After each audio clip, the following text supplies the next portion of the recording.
Welcome back to the Marvel Movie Minute, a daily podcast in which we smash apart the films in the Marvel Cinematic Universe into 1-minute chunks so we can analyze them in scrupulous detail. I'm Kyle Olson from the Road to Infinity podcast. Hey, and I'm Rob Cabasco. And Kyle. Yes, sir. In your life, have you ever had any relational regrets?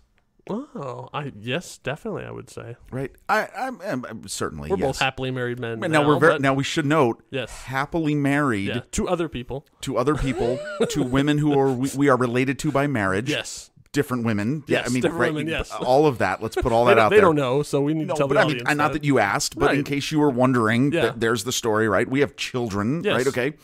So, I mean, when you think about this, don't you wish someone... Your spouse. Mm-hmm. You like when your spouse looks at you longingly. Sure. Right? You've been away for a while. Maybe you've been away on a trip, and and you see the first time you see each other, and you just go, "Oh." What would happen if you realized that your spouse was actually looking at someone else? And you, right? Would that be bad? Depends on who it is. My wife. Yeah. Hello, Margie. My wife, if it was Chris Hemsworth. Oh, sure. Chris Evans. Right. Chris Pratt. Of course. Chris Pine. Any of the Marvel She's got a lot of thing for the Chris's. Sure. I wouldn't feel bad. Well, yeah. I wouldn't blame her. No. But if it was anybody else, I'd be If it was Edward Norton? I'd actually be, well, if it was Edward Norton, I'd be crushed, which leads directly into minute 36. Right, because we're about to meet Stalker Bruce. Come on. This is not a good side What of are you Bruce doing? Banner. But you know what, though? He can't, when we go through this, I may get to my fill of the suffering that one Bruce Banner has had to go through. True. You might have had enough. In the commentary, they refer to him as Sisyphus. And I can see that. Like, he's just like trying to do the same thing over and over again and keeps failing at it, too. He is made to That's suffer. a highbrow cut. Right? Yeah. Better Google Sisyphus than Oedipus. Google it. Yeah, right. There's Sisyphus. So we pick up minute 36 of 2008's Incredible Hulk movie, directed by Louis Leterrier, even though these scenes were not directed by Louis Leterrier. They, in fact, were directed by Edward Norton himself. Because, again, second unit. No speaking. Right. So just a guy with a camera. Right. So then let Bruce do it, you know?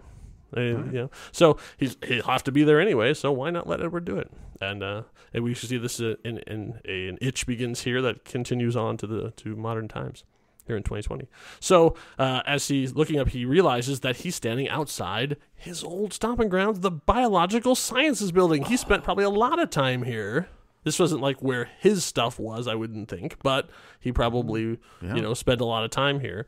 And so as they approach, we get to see this nice Steadicam shot. Oh yeah, pushing up on the thing. So online, people had been talking about like, what are these names? What are the secret of these names? And even because this is a university directory. Yeah, what the we're university pushing directory, in on is a directory. All the names and their departments and where they're located. And so there's even one that's very similar to a writer. A Marvel writer, but it's spelled a little differently. But So in the commentary, Louis Leterrier says basically, no, there are no Easter eggs in this at all. He says he likes Easter eggs from time to time, but he doesn't like to overload things with it. So this intentionally was designed with 0 Easter eggs in it. I have a theory on that reason. Okay. So we have the shot. Bruce is looking. He's going to go up to the building and check out this outdoor kiosk, which has all the names of it, which is weird. Because I don't think I've ever seen a building with an outdoor kiosk with the names of the people and their room numbers inside the building. Yeah. That's weird. It is a little weird. But it's a plot device, so whatever. We're going to be getting into a couple of plot devices here in the next couple of minutes. I understand. But okay. I'm saying this is not the first, the only one we'll have to live with. And I don't mean to knock this, but that's weird. I've never seen that before. Right. Again, kudos, design department. Really nice. I mean, everything we're seeing was built. Yes. Obviously, probably, I would expect that this is probably an existing sign. Like this maybe was like maybe for their performing arts center or something, like it would have announcements like or maps, directory, bulletin exactly. board. So, but all the stuff that we see the logo again, the Biological Science Building, Culver University, and then all those names. So everything you see here was created and printed off and then built in this thing. So I mean, it's exactly. Kudos to the production department. But as he approaches this, and you see in that shot as he comes up to it, I think the reason why in this situation there are no Easter eggs in all these names is because he wants the focus clearly to be on one name. Right. So the idea is, hey, I don't want to crowd this scene with a bunch of stuff. Yeah. You're only supposed to find the one name, and that one name is Dr. Elizabeth Ross. Yeah. And that's it. And it's a gorgeous shot then when you see Oh, and Dr. again, Elizabeth Ross, Ed. and then his reflection comes right into frame, right in between her name and her specialization. It is perfect. This is a a shot that is perfectly composed. Yes. Because, I mean, obviously it's a reflection. So if a couple inches one way or the other, and you'd see the camera. Sure. You'd see the guy holding the reflector, right? For the lighting. Like, exactly. Whatever. No sound, because there's nothing said here. Right. But this is just a great looking shot. The focus, everything. Not trying to get too artistic here, but there's her name. Perfectly let out. Here's his face, but it's not his real face. It's his reflection, because it's a reflection of what his formerly was. Ooh. And how he longingly wishes to be back with the love of his life. It's very nice. Nicely done. You should do a film podcast. That's pretty good. I mean, this only works if you were to look at a movie minute by minute. Yeah. The insanity of this. So then immediately cuts away, and then he apparently teleports because he's gone. He's gone. Because they switch a different shot, and we realize this is, I don't know, like an hour later. Well, he's like across the street. So he's moved across the way. He knows that eventually she'll either be coming in or going out of this building. And what do you think his plan is here? I mean, like, is it just to spot her? Yeah, like creeper. He knows eventually. Just a creeper. He's just creepy. I know he's being super creepy. No, at this point, he wants to see what is she here. Yes. What is she doing? Who is she associating with? You don't think he's trying to like recruit her? I mean, like to help him with his. Oh, I think his intention is to make contact. It is. You think so? Why would he go all the way here? Well, because he can't help himself because he's still in love with her. But my thing but is also he just literally just wants to see her. He doesn't actually want to make contact with her. Oh, because he's here for the data. Yeah, he's here for the data. Oh, wait, I totally forgot about that part. Right. Yeah, he's here because he needs the data for Mr. Blue. Exactly. And I think he wants to keep her out of it because he's trying to keep her safe. But she's Mr. Blue, right? No. Well, let's see. We still don't know who Mr. Blue is. Well, Mr. Blue is still out there somewhere. There's so much. And obviously, somebody has a vial of his blood out there somewhere out here. Wow. Yeah, somewhere in America. That's all he knows. So, but we're not. We're not. Yeah. As he's standing there, we do know it because he sent it to New York. Remember? That's right. That's he right. Sent the box. I was making the joke about the University of Toronto. Oh, right. Yeah, exactly. Yeah, he sent it. Okay, now we just went inside. Inside and outside. Yeah, you're following along. We're dancing on both sides of the line now, folks. So Betty Ross finally steps out, and it's the luminescent Liv Tyler. Oh, Liv Tyler. She obviously she has a interesting familial history, which you can look up on your own because we're interested in her, not her parents. Right. But from this time, she's actually this is 2008 or 2007 they shot it. So this is post Lord of the Rings. So she obviously that was her big hit. But I was actually a fan of hers from before that, not only from the Aerosmith videos, which all of us watched in the 90s, but from a couple of my favorite movies, Empire Records, which she is terrific in. There's a lot of young talent in that went on to do amazing stuff. It also has an Arizona connection, too, because the screenwriter's from here. She was in That Thing You Do, directed by Tom Hanks, which she's terrific in. She's not a lot to do in there, but she makes a lot of the small parts she was given. Yes. And then an unsung classic, I would say, of hers that doesn't get a lot of respect, Jersey Girl.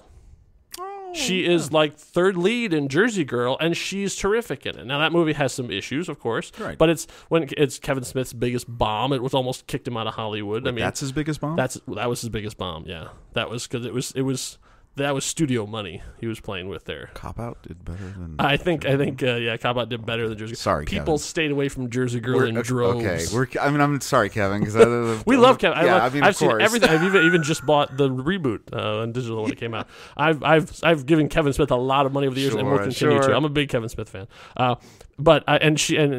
She is terrific in Jersey Girl. So like if you can get past the Ben Affleck and Jennifer Lopez-ness of it all, and it's 2020, folks. I think you can get past it. Yes, you can. You see should that movie because she really is a delight in that movie. I won't go through a whole history, but those are just ones I wanted to single out.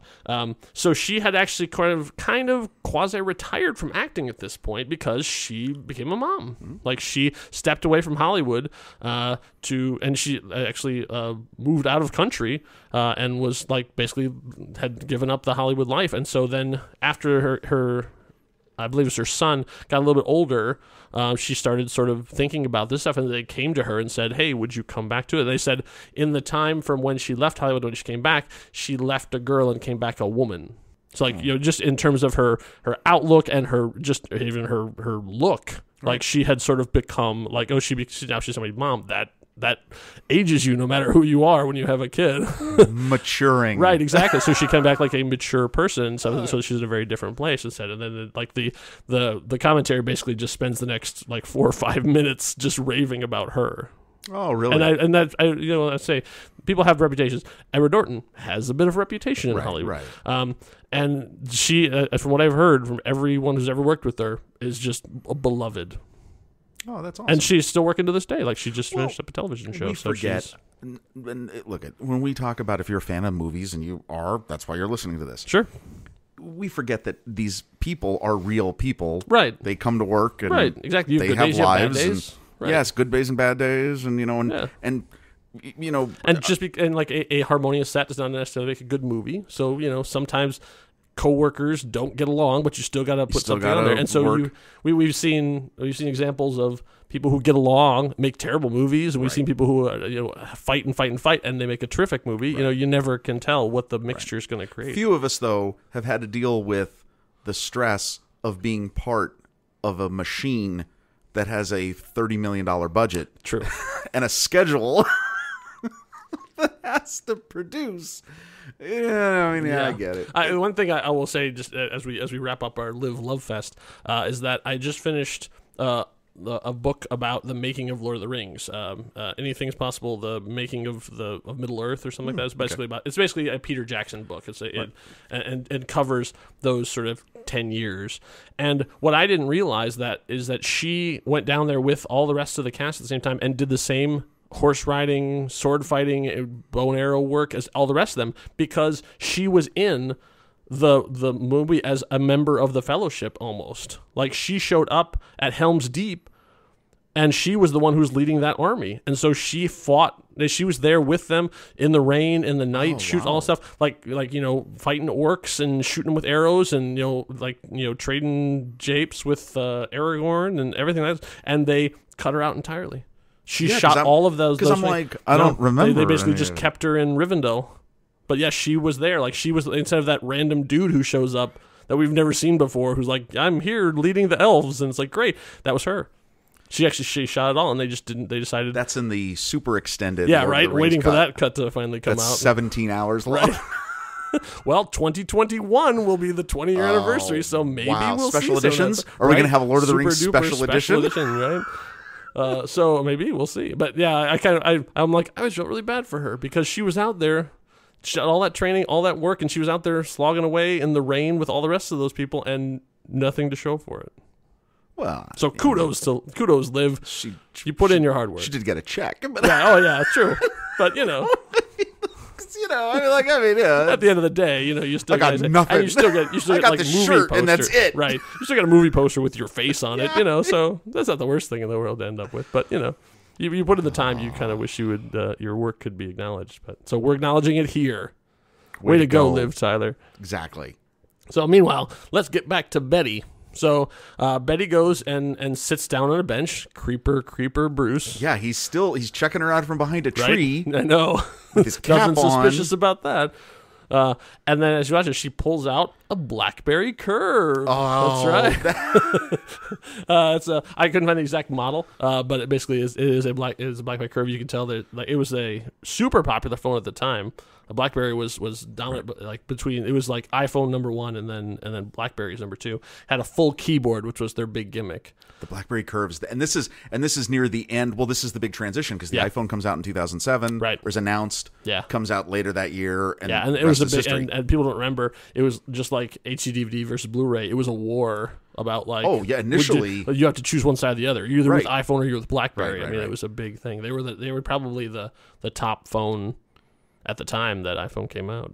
But that's funny, at at the time this is done, this was very high tech. really high tech phone. Yeah, exactly. And the thing is, it probably couldn't do half the things we can do now that we think of, like video and all that stuff. I mean, like, it literally was just like had its own messaging service, and you would like type it out on the full keyboard, a full QWERTY keyboard on it too, which seems so antiquated now, but at the time was like super high tech.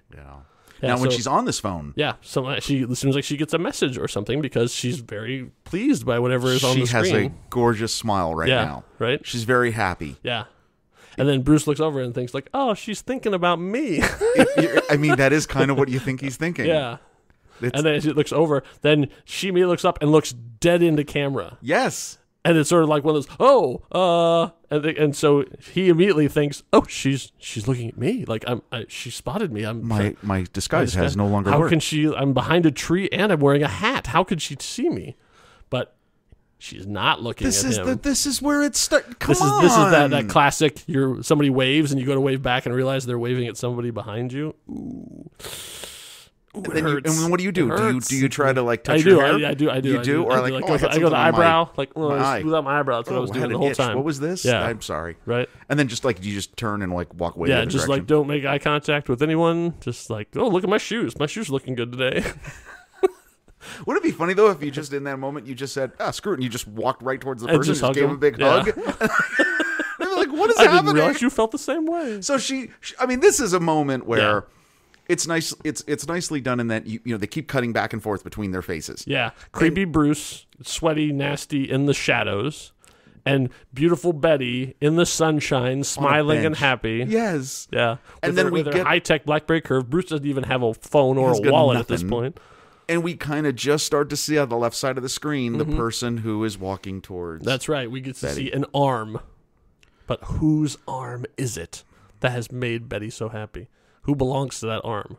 I hope Bruce. I don't know what happens next minute, but I hope Bruce is not crushed. I'll give you a spoiler. We don't find out the owner of that arm in minute 37. You're going to have to keep listening further on to find out whose arm that is. Uh-oh. Yeah. Right. So, if that's not a teaser, I don't know what could be. So, come back for minute 37 and beyond, because we got to find out whose arm was that and what'll happen to Creeper Bruce. In the meantime, while you're waiting for that next episode to drop, you can follow us on all the social media platforms. We're on Instagram, we're on Twitter, we're on Facebook. Just search for The Next Reel, and you can find us there. And if a new one pops up in the time when we record this, then we'll be on that too, probably as The Next Reel. I'm sure. I mean, who knows what the next thing's going to be? Social media moves very fast. Find us on TikTok. I don't know if that's true. No, oh my God, no, we're not going on. Wait, not there's anything wrong with TikTok. Well, we're not on TikTok. Don't worry about TikTok. Yeah. I won't say one way or the other. But look for us everywhere. And you can find out more at our current listings at marvelmovieminute.com. Thank you all for listening, everybody. Hope you had a smashing good time. Until next time, true believers. Bye.